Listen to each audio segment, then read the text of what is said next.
I got to play a video game that's currently being used to train surgeons how to prepare for different surgeries in their careers. And I was very ready for it to be overwhelming or just over my head, but it was so fun.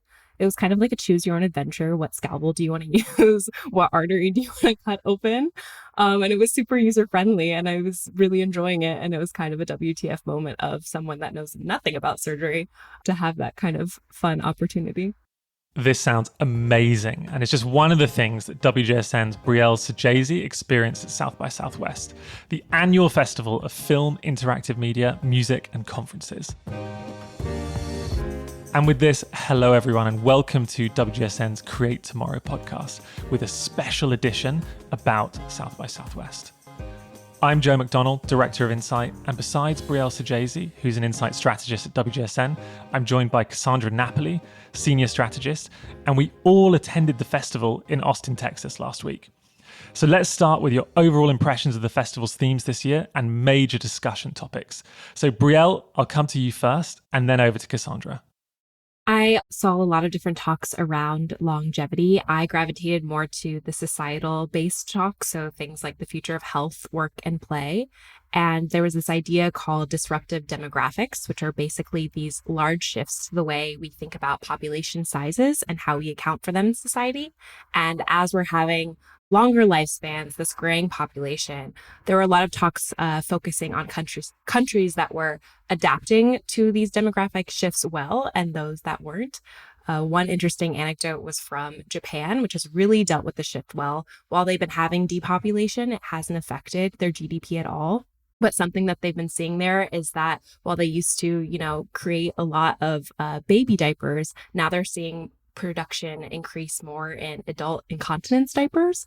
And that's kind of a way that they've dealt with this shift versus the US. A lot of the speakers were thinking about how the future of these shifts may not fare as well for our country.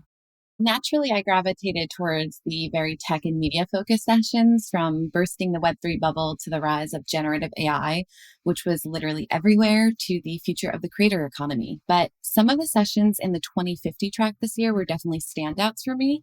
So this track actually focuses on long range and big picture thinking, which is always really great and actually aligns quite nicely with our STEPIC methodology. I also found the bits on the implications of aging really fascinating. Now, this, of course, is not new, but always really great to hear what this means for the longevity market and what it means for the workplace, even looking at things like death care, which TikTok is placing more of a spotlight on, like recently. Yeah, absolutely. And the 100-year life is something that seemed to dominate discussions as well. We've obviously covered it on Insight for a while, but it seems like it was one of the recurring themes across South by, how we can prepare for the 100-year life, but also what the future of work and the future of life looks like. So rather than having a kind of rigid, you go to school, you work, you retire, a much more flexible approach. So mid-year career gaps, kind of mid-year retirement, and come back and go back into education. So it was interesting to see themes like that emerging as well. I think something that I found interesting, perhaps compared to previous years, was there seemed to be a lot more of a focus on empathy and the human within South by. So a lot of the industry focused talks were actually on effective leadership, effective management, how to construct organizations for the people who work within the organization, rather than the kind of big transformational external leadership. Because I think there is this perception that South by Southwest is a tech festival. It's about tech, it's about technology. And I'd be interested, do you think that's fair? Do you think that it's shifting more and it's bringing in other industries as well? Or do you think it's predominantly tech focused still? Well, it's funny that you talk about empathy because I was seeing a lot of solutions at the intersection between human-focused values like empathy and tech. So one example in the healthcare industry was a company called Empathic. They described themselves as the Grammarly for empathy. So basically when therapists, or honestly, I feel like you could use it as any type of professional, were communicating with someone, it automatically connected your speech to be more empathetic of different health conditions or mental health issues. And I think that was kind of the through line of any type of tech-focused platform, was finding how do we still find the humanity in whatever this program is. I actually think it is quite still tech focused. I think one thing that we've been talking about from like a marketing and social media perspective in recent years is the fact that every brand is now a tech brand, right? Every brand has to kind of all of a sudden wrap their heads around these really complex topics like Web3, metaverse, AI, just to kind of compete and grab a consumer attention, which is so fickle. And I think that was a big talking point this year across many of the sessions I attended. Now, granted, like I said, naturally gravitate towards the tech sections. So maybe I'm a bit biased, but I do think that one thing that's so great about South by is that it's quite industry agnostic. So you can go to a session and get a lot out of it, even if you aren't necessarily a tech brand or in the media space. I also think that it kind of feels like it's just like this continuous learning cycle, right? It's for curious minds. And that's kind of where my mind goes in terms of what South by is and its purpose. It's just kind of this great learning experience over the course of a week to dive into a lot of different topics. And I think that's the kind of real value and why it's such a jewel in my research process, at least. I completely agree, Cassandra. And actually, one of the things at that intersection of empathy and tech that you were talking about that I found really interesting was a talk with Dr. Laurie Santos. And Dr. Santos is famous for a number of reasons, but she runs the Happiness Project at Yale. And this is actually a free course that anyone can do. You can sign up, they've made it open to everyone. And it shows you the building blocks of how to have a happy life. So, everything from managing relationships, managing work, what are the things that you can do to make yourself more positive, to make yourself more happy? And she was talking about the climate positivity movement and specifically how empathy can improve the climate. And one of the things that she was mentioning was the website happyclimate.org. And it uses nudge theory and it uses kind of behavioral economics to encourage consumers to make environmentally friendly choices that also benefit themselves. So these are choices that will improve your happiness, but also help protect the planet. And you can go in and you can filter it by all different ways. And actually, one of the insights that Dr. Santos was talking about was about the fact that as humans, we need restriction. So happiness actually comes from restriction, and very often, when we're in situations of abundance, that kind of results in feelings of being forlorn and slightly less positive. But actually, by doing something like cycling to work once a week, you improve the climate. But also, the days that you don't cycle to work, you feel extra positive about sitting down on the tube or whatever it may be.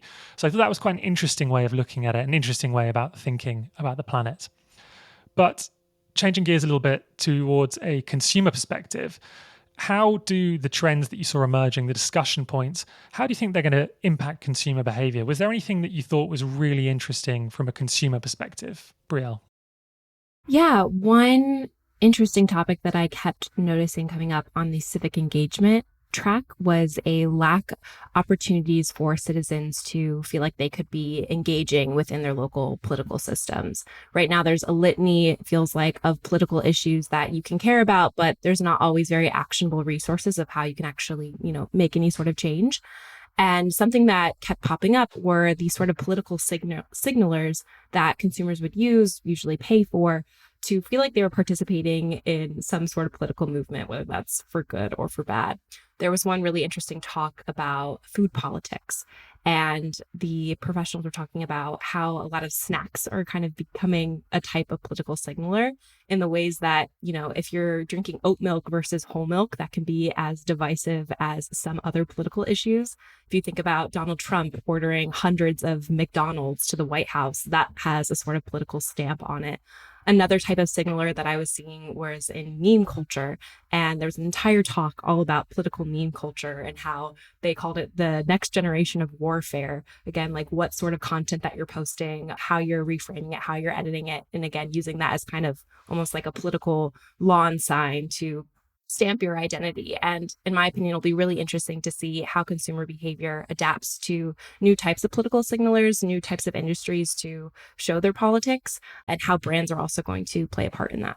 Yeah, absolutely. And I imagine it's a nightmare if you're a brand and you're being picked up by a movement or a cause that you don't identify with, if you're kind of being held up against your will almost. And that would be a real challenge for brand managers and people involved in the brand. So that's really, really interesting. Cassandra, what about you? What do you see your side? Yeah, I think what I noticed from the biggest shift from 2022 to 2023 was really this not necessarily discussions around Web3, but really how we talk about it. So if you go back to our 2022 coverage, it was very introductory. Like, what is Web3? What does an NFT mean? What is NFT utility, right? But in 2023, it felt largely like that the conversation had matured quite a bit and that people were kind of taking stock and really reflecting on where we've gone or where we've gotten to rather. And so there was two really great talks, one by Molly White, who's a crypto critic and writer behind the blog Web3 is Going Great, which actually explores the shortcomings of Web3 in terms of projects and promises. And it really, she kind of set out to pop the Web3 bubble. That was what her talk was called. And she just talked about how it's kind of just this big marketing term, how brands just kind of say they've entered the Web3 space or they've entered the metaverse with projects that largely fall short. She talked about the need for citizen journalism to actually combine with traditional journalism to create truthful narratives, because in most cases, traditional journalists are covering so many things. And so they don't have the bandwidth to dedicate to really understanding the crypto space, whereas crypto or citizen journalists, rather, who have crypto expertise, don't necessarily have the journalist background to communicate those ideas. And so there's that kind of conversation. On the other side was a talk about meta washing, which I love as a buzzword. And that was from the Copenhagen Futures Institute. And they talked about similarly how meta washing or the metaverse has kind of become this big buzzword. It's very much a marketing sort of jargon that's emerged, and how mostly brands are really misunderstanding what it actually means to enter the metaverse. And going forward, how, she actually talked about how there was 4 possible scenarios that could emerge, and it was really interesting. But I think the biggest takeaway for brands in these two discussions was the fact that entering the metaverse or embracing Web3 really has to mean something in the future. It can't just be kind of like a marketing word, just to kind of be part of the conversation. It really has to have impact and really mean something and be truthful. You're listening to a special edition of Create Tomorrow about South by Southwest. I'm Joe McDonnell, Director of Insight, and my guests today are Cassandra Napoli, Senior Strategist, and Brielle Saggese, Insight Strategist, all of whom attended the festival last week. Last year, I noticed there were a lot of talks and activations on crypto and blockchain at South by, and this year I noticed a bit of a swap, a real emphasis on AI and ChatGPT. Cassandra, I'll start with you on this. Did you notice the change this year too? I thought that was probably the most notable change for me this year, was the fact that literally every session you went to last year was Web3 and metaverse focused. But like I said, it was quite introductory at the time.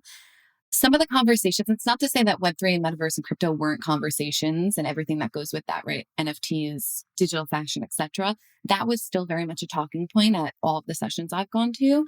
But I think the shift was that AI kind of has a more tangible, immediate impact on our lives, whereas the metaverse is still many years away from truly arriving and truly impacting our lives. Yeah, definitely. And Brielle, how much did AI play a role in the sessions and talks that you went to? Was that something emerging? Was that something being discussed?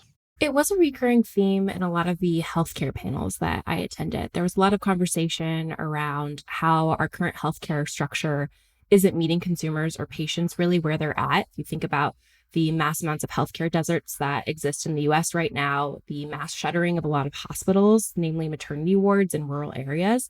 And so a lot of healthcare innovation was figuring out how to use AI to specifically reach patients in whatever area that they may exist in, but also in new types of care funnels. A large conversation around mental health was about how a lot of our mental health tools aren't designed for Gen Z users, but sort of tech adapted care could be. So there's talks about, using chatbots to have daily mental health check-ins. I spoke about empathy, but finding ways to use AI to give Gen Z patients a little bit of a dopamine hit as part of their care, because a lot of mental health care can kind of be boring as you do it every single day. But finding ways to use AI to innovate within that channel was very interesting.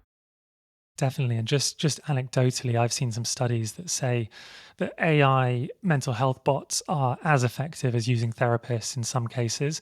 And even just having something that does a prompt to check in how you're feeling, to check in with emotions, and using that as a way of journaling can be as effective as certain types of therapy. And obviously, the advantage is you can scale it in a way that you couldn't do necessarily with other sectors. I'm a huge proponent of AI. I'm a big fan. I'm very excited about it, very excited about the space. I went to an interesting session about vaccines and how to reduce vaccine hesitancy. And what I found quite interesting was they touched on AI a little bit, but in the case of men in particular, they said the best way to get men of almost any age to take vaccines, to nudge them, is not through public health campaigns. It's not through targeted advertising. It's not through peers. It's not even through their wife. It is largely through their mum. And actually launching a campaign around vaccines, they targeted specifically mothers and encouraged the mothers to get their sons to be vaccinated. So I think it's interesting how AI offers so many possibilities, but ultimately at the back end, it can just be human that needs to be adapted, that needs to be nudged. South by is a bit of a crazy festival. There's a lot going on. There's music, there's film, there's tech, there's everything in between. Did either of you have a WTF moment? Did you see anything that made you stop and think, wow, I've never seen that, or I've never thought about that before? Brielle, is there anything that springs to mind across the week for you? I got to play a video game that's currently being used to train surgeons how to prepare for different surgeries in their careers. And I was very ready for it to be overwhelming or just over my head, but it was so fun. It was kind of like a choose your own adventure. What scalpel do you want to use? What artery do you want to cut open? And it was super user friendly and I was really enjoying it. And it was kind of a WTF moment of someone that knows nothing about surgery to have that kind of fun opportunity. What about you, Cassandra? Was there anything that stopped and just made you think, wow, across the week? Yeah, mine was definitely a session that I went to called Creating Cultures of Curiosity. They talked about CQ, which is, you might know about IQ and EQ and even AQ. We've talked about all of those on the site quite a bit. But CQ is curiosity quotient. And it was a term coined and hosted at the session by the agency called Now What? And they provide people with the power to learn new things about themselves and their peers. So this curiosity quotient, they actually encourage the audience to take a curiosity test to see what sort of curiosity style you're a part of. So I was the inner child, apparently, which embraces the magic of a beginner's mind. It reminded me quite a bit of our Vuja Day mindset that we talked about in our Stepic Drivers 2025 this year. It's embracing sort of like childlike wonder. There's also the rebel who breaks rules and disrupts the norms. There's the tinkerer who aims to solve problems and put things back together in new ways. And the voyager who is a bit more adventurous and sees curiosity as a treasure map. So now what really pushed attendees to consider moving away from asking audiences or clients or whoever if they have any questions, right? And instead pushing them to ask what they're most curious about. And I thought that was an interesting way to frame things. That's a really interesting way of thinking about things and actually ties quite well to a session that we were in together, which specifically talks about awe and the concept of awe. And this is something that we've covered on WGSN quite a lot. And it was one of our key sentiments for Future Drivers last year. When you have awe-inspiring events happen to you, when you see nature, when you interact with nature, when you see something fantastic, and actually it was astronauts who were talking about it. And they were saying that the being in space and having the overview effect and seeing the world from a distance is this awe-inspiring moment. It connects you to the world and it makes you want to take positive steps to protect it. So they were calling for bringing more awe into your day-to-day life, whether that's connecting with nature, whether that's doing a new experience, whatever it may be, really focusing on that curiosity that you were talking about earlier. Yeah, there's something happening amongst imagination, curiosity, all these sort of big buzzwords that we've been writing about for years. And all the data proves that it makes people happier and it creates just more interesting worlds to live in. And it makes a lot of interesting content for us, I think. Absolutely, absolutely. So my WTF moment, and I have bored Cassandra and Brielle to death about this the entire time we were in Texas, was I went to a session with Ben Lamb, who is the CEO of Colossal Bioscience. And Colossal is a biotech startup that is aiming to de-extinct, is the word that they use, the woolly mammoth, the dodo, and the Tasmanian tiger. And they use CRISPR gene editing technology, which CRISPR in itself is just fascinating technology. I'm going to butcher this a little bit, but at a top line level, you snip out bits of genes and you put in other bits of genes and you alter DNA by using technology. And they are working on this project to genetically engineer Asian elephants to create this hybrid species, which is technically a mammoth. They can survive in the Arctic tundra, and they're going to replicate it across a whole range of different extinct animals. And this is obviously very, very Jurassic Parky. This is slightly crazy as a concept, but it was a really, really interesting session, and they're very much approaching it of the standpoint of protecting animals, but also trying to mitigate climate change. There's implications for food production. There's implications for meat production. And actually, the CEO was saying that one of the top questions he gets asked whenever he tells anyone about this technology is, will you be able to buy woolly mammoth meat? Will we be able to eat the woolly mammoth? So it's really wacky. It's really, really crazy, but not too distant future, 2028, they're talking about having the world's first cloned woolly mammoth. And I don't know about you two, but I'd be very interested to see that. Or Yeah, scared. scared. Or scared, exactly. So, Cassandra, how has South by Southwest changed over time? How did this year compare to the first time that you went to the festival? Yeah, I think it's really interesting because in the beginning, or 6 or 7 years ago, when I had first attended, it felt very advertising focused, and maybe that was just my focus at the time. But I think interestingly, over the recent years, there's been a lot of new additions to tracks. They've had a psychedelics track, they have this longevity kind of futures ideas 2050 track, they have the civic engagement track, they have the gaming track, cannabis track. There's all these interesting kind of big macro themes to sort of explore, which again really works for those curious minds, as I talked about earlier. It's really a festival for people who are just curious about a lot of different things and how it could impact whatever industry that you're in. I think one of the biggest shifts for me recently has been that this year it felt that the activations were a bit smaller than usual. I don't know if you remember last year, Joe. It kind of felt like everyone was just kind of starting to come out of COVID and to travel again for business. And it felt like there was a lot of kind of buzz, but not too many big activations. It kind of felt the same this year. There weren't any like showstoppers, I would say, for me at least. Whereas in the past couple of years ago, it felt like there was a lot of investment in that space. And maybe that's a kind of finance issue due to the sort of cost of living increase and budget cuts and things like that. But that was kind of one big takeaway for me this year. It felt that the panels were much more of a focus for me. I did think that there was some interesting shifts in the panels in terms of from last year to this year in terms of just having much more lines, much more encore sessions, which weren't, they didn't exist last year. Just kind of felt like South by was back in a big way, like people hadn't returned and the energy was there.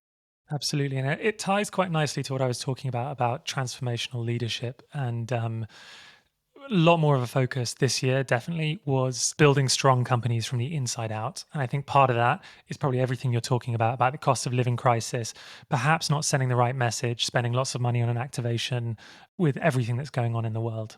Brielle, same question for you, but this was your first South by. So how do you think, because obviously you've read about it, you've seen photos, you've learned about it. How did it compare? Did it live up to expectations? It definitely did. I didn't know much what to expect, but I was very well surprised by just the wide span of topics that I was able to enjoy listening to, everything that I've been speaking about with work and healthcare, but also some real wild cards. I really enjoyed learning about, the future of classical music, race car innovation. There was a whole conversation about how they're going to input the vroom vroom sound into electric race cars. So that was kind of interesting to have the balance of, topics that I regularly work with and then ideas that were completely foreign to me. Absolutely. It's those little random tidbits of information that you get that really make it worthwhile. I don't know what I'm going to do with this bit of information, but I went to a session about F1, and the person who designed the Austin track, the Austin Grand Prix track, designed it on a napkin and handed it to Bernie Ecclestone in a bar and said, we should bring the F1 to Austin. And I loved that as the way that the F1 ended up in America. So it is those little bits of wonder that kind of creep in across the week. Totally. So last question. For anyone thinking about going next year, Cassandra and Brielle, how did you prepare for it? What advice would you give to people attending? Are there any tips? Cassandra, you're the veteran here. So what would you say to someone who's going to South by for the first time next year?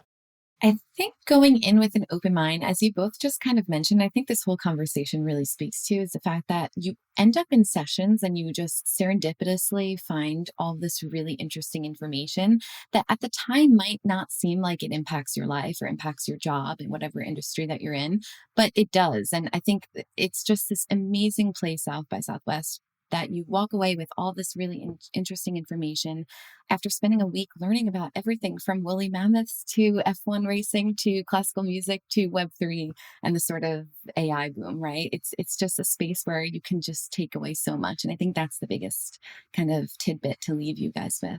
Absolutely. It's a convergence of Mm. ideas, it's a convergence of different sectors, and that's really where the value comes from.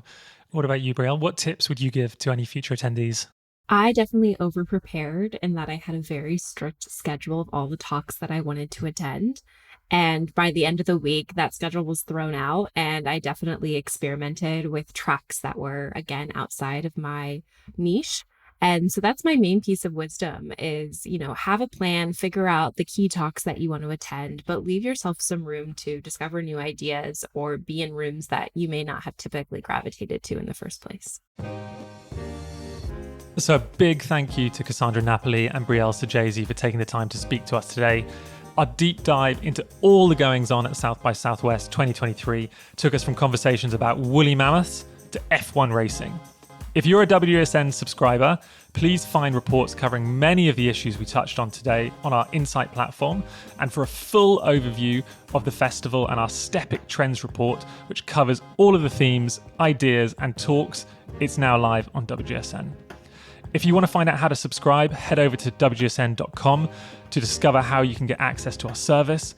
We're constantly publishing new content focused on how we can design a brighter, better future for our industries, including food and drink, interiors, beauty, fashion, and consumer tech.